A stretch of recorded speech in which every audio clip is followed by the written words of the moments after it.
Hello guys. आज को मैं आप सभी के सामने एक नया वीडियो लेके आया हूँ।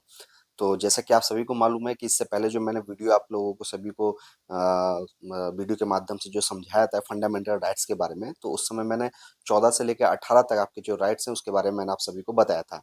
तो मैंने उस समय भी आप सभी को बोला था कि मैं पार्ट बाय पार्ट मैं अलग अलग शॉर्ट वीडियो लेके मैं आप सभी के सामने आऊंगा, ताकि आपके जितने भी फंडामेंटल राइट्स हैं, आपके अधिकार है, उसके बारे में आप सभी को जानकारी मिल सके। तो वीडियो को ज़्यादा लंबा ना करते हुए और मैं आपको लेके चलता हूँ इस एक ग्राफ के माध्यम से। मैं आप सभी को समझाने का कोशिश करूंगा ताकि एक अच्छी तरीके से आपको नॉलेज मिल सके और आपके अधिकार के बारे में आप सभी को जानकारी मिल सके।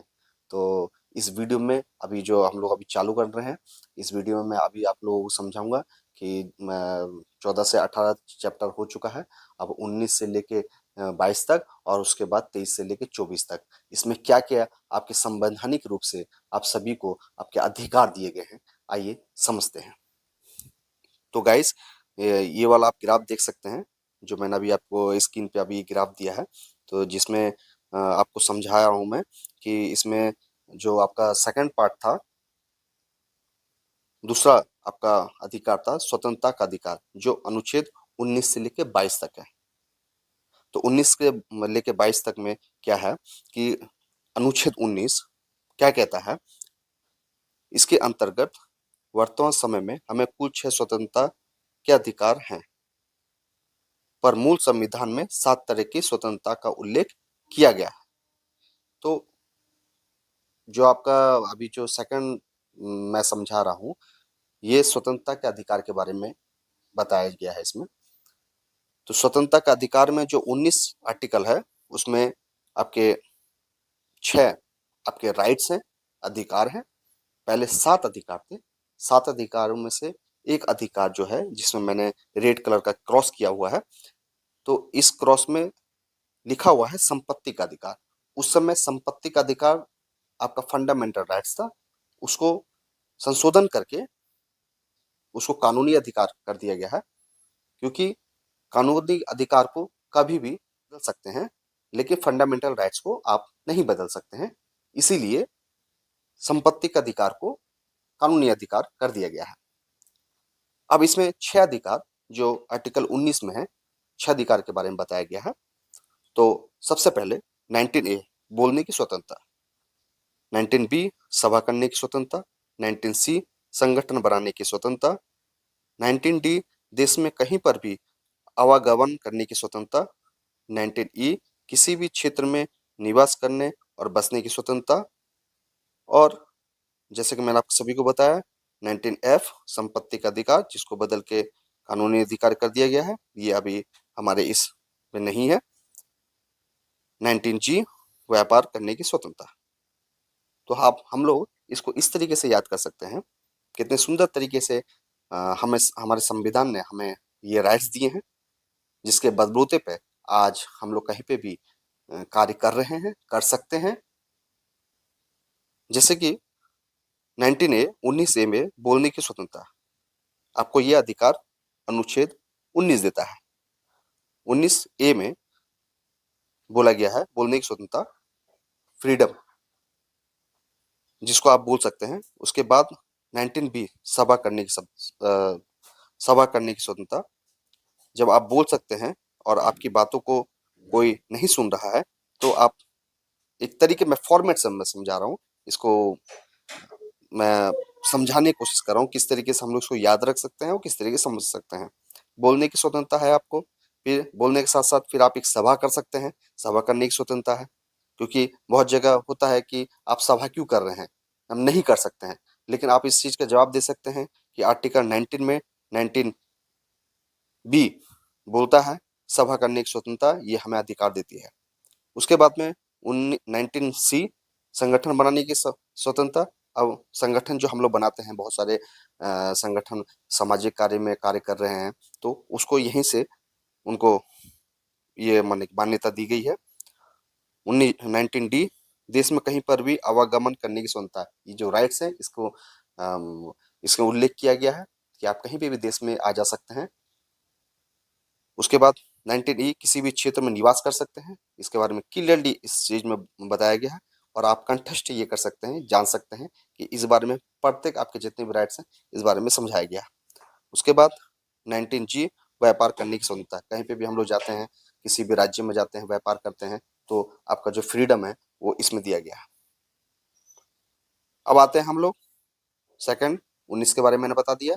अब आते हैं 20 के बारे में। अनुच्छेद 20। इस ग्राफ के बारे में, ग्राफ के माध्यम से आप समझ सकते हैं।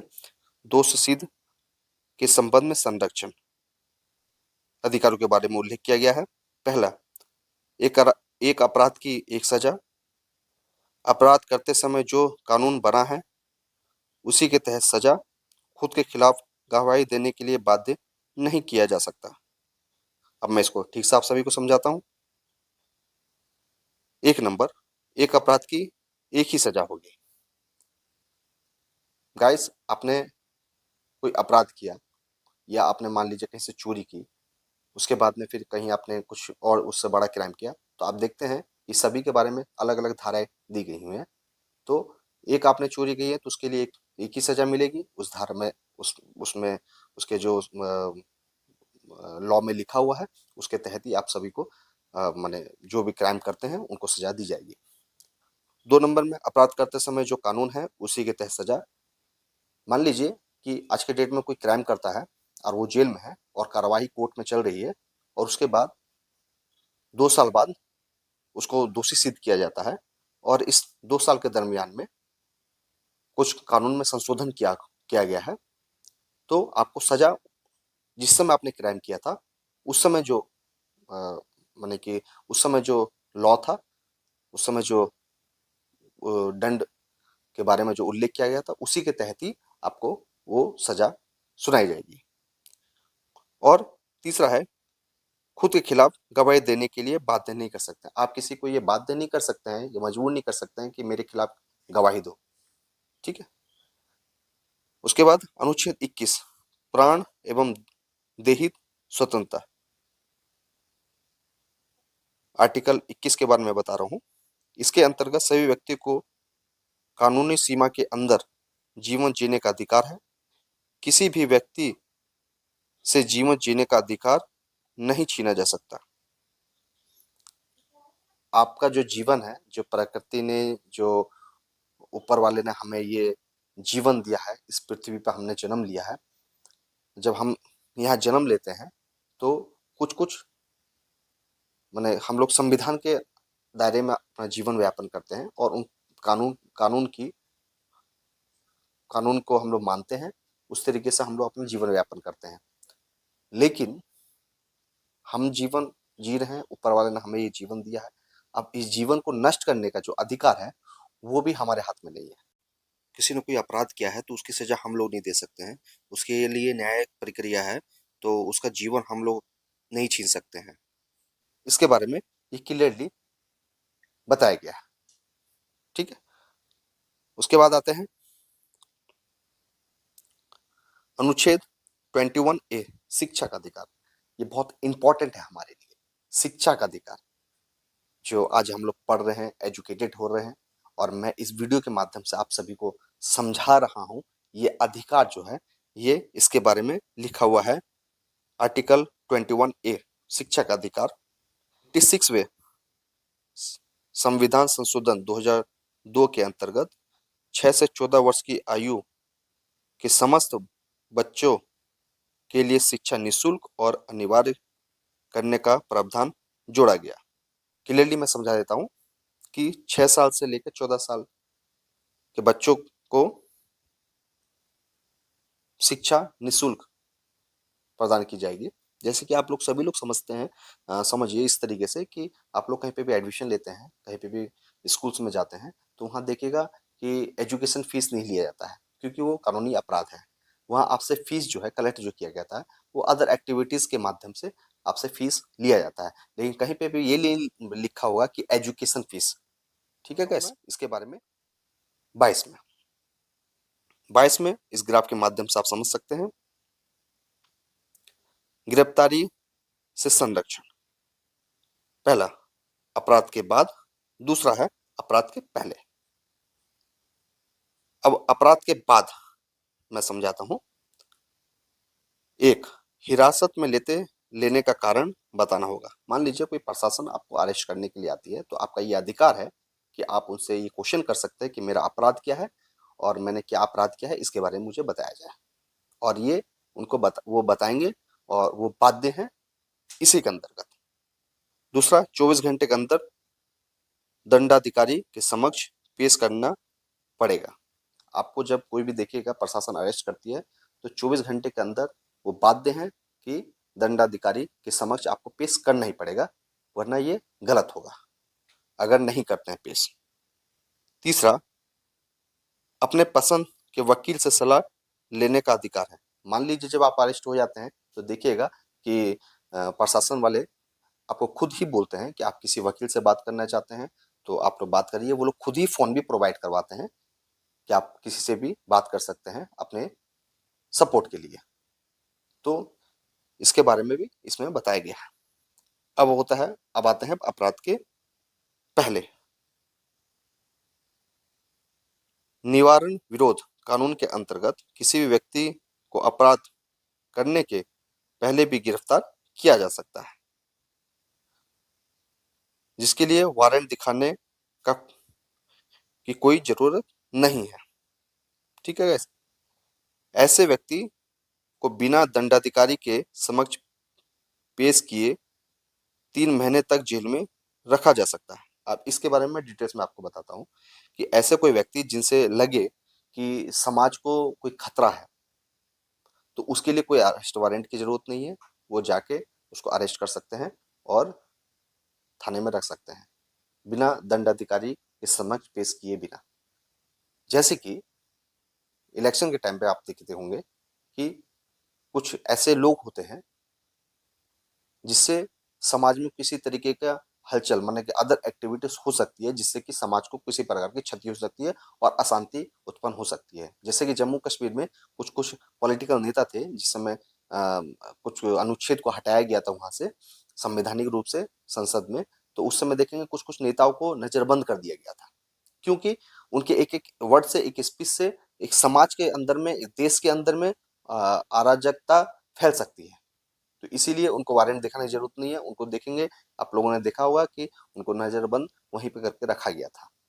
ठीक है दोस्तों, तो अब मैं बढ़ता हूँ आपके तीसरा तीसरा जो आपका फंडामेंटल राइट्स है, शोषण के विरुद्ध अधिकार, जो कि 23 से लेके 24 है। तो इस ग्राफ के माध्यम से हम लोग समझेंगे कि इस ग्राफ में आपको क्लियरली मैं समझाने का प्रयास कर रहा हूँ, इस तरीके से अभी तक समझाया मैंने। 23, आर्टिकल 23 क्या कहता है? मानव के दुर्व्यापार और बंधुआ मजदूरी पर प्रतिबंध। इसके अंतर्गत किसी व्यक्ति की खरीद बिक्री नहीं की जा सकती और ना ही उससे जबरदस्ती मजदूरी करवाई जा सकती है।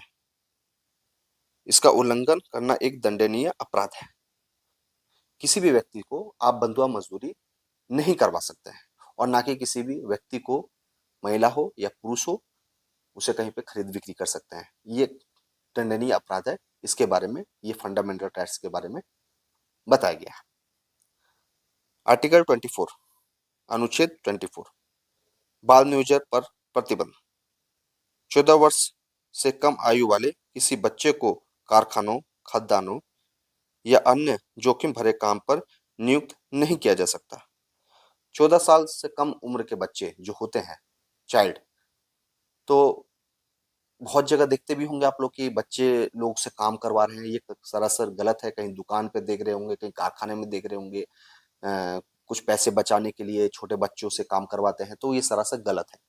तो इस गलत के लिए चाइल्ड राइट्स है, वहां पे आप कंप्लेन कर सकते हैं और कड़ी से कड़ी सजा दिलवा सकते हैं, क्योंकि उस उम्र में उन लोग को शिक्षा देनी चाहिए, ना कि काम करवाना चाहिए। और कहीं कि ऐसा होता है कि पारिवारिक रूप से घर में कोई नहीं है, तो बच्चे लोग करते हैं काम में, लेकिन उस जगह पे हम जैसे एसोसिएशन और जो और भी बहुत सारे सोशल वर्कर हैं, उन्हें सामने आना चाहिए इस बारे में और उनकी पीड़ा को समझने के साथ साथ उनकी मदद करनी चाहिए। ये हमारी जिम्मेदारी बनती है। तो आशा करता हूँ इस वीडियो के माध्यम से आप सभी को बहुत सारी जानकारी मिलेगी और मिली होगी। और अगर मेरे इस वीडियो को पसंद आया हो तो आप सभी से रिक्वेस्ट है, लाइक करिएगा, सब्सक्राइब करिएगा, शेयर करिएगा ताकि इस नॉलेज को और आगे तक बढ़ाया जा सके। तो इसी के साथ मैं अपना वीडियो समाप्त करता हूँ।